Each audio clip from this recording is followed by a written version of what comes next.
Hello and welcome to the fourth lesson in the Asking for Help module, Tips for Asking for Help. Up until now, you've taken the time to clarify what questions you have and what help you need, and you've also identified who's going to help you. You're now at the point where you're ready to ask for the help that you need. That's what this lesson is all about, tips to help you feel comfortable doing the asking. Let's get started. We talked about this at the beginning. Asking for help may not come naturally for you. We've been programmed in our society to be individual achievers to the point where sometimes we think asking for help is a sign of weakness. But I'll tell you this, in your new role as a mommy manager, you can't do it alone. You need help for both you and your baby. Plus, you'll see other mothers doing the same. It gets easier. The more that you're able to ask for help, the easier it will get for you, and the easier the words will come. And remember, generally people would like to help. They want to help. They just may not know what to do. So giving them some direction can make things easier for both of you. So let's start with some tips to help make this whole process easier. The very first tip I want to give you is to go back and check your mindset. If you're feeling anxious about asking for help or you're starting to lose your nerve, remember what we talked about in the first lesson. Having the right mindset before asking for the help will give you the confidence to move forward. The second tip is to start your request with the word would. I used to be a tech writer, and I used to work with a lot of IT professionals. And I found out in my training that asking for help with the word would tends to elicit a better response.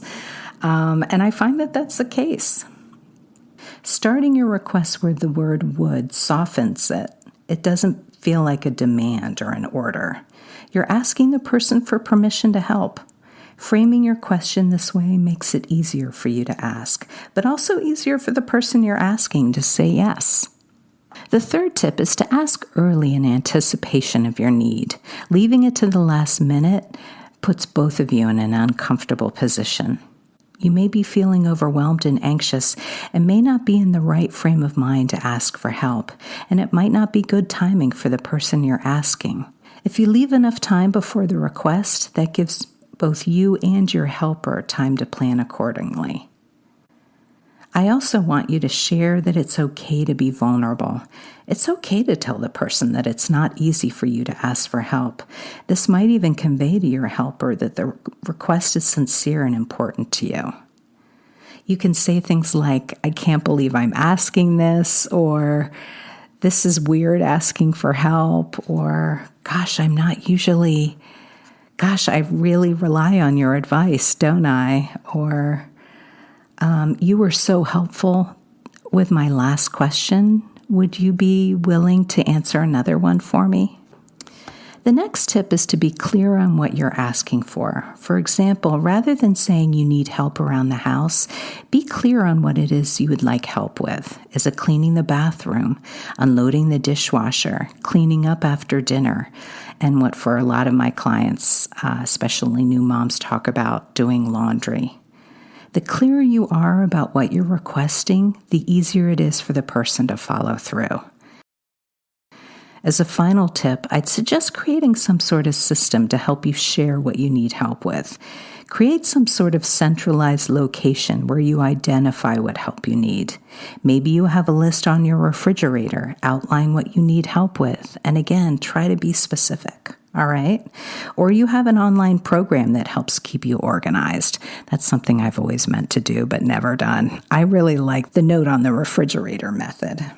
Whatever system you choose, make sure it works for the person that's helping you. Perhaps you can come up with a system together. Again, this is a great thing to get started with during pregnancy, not waiting until the baby comes because there's so much adjustment then. But getting ready for baby, there's usually a to-do list, so why not get started now?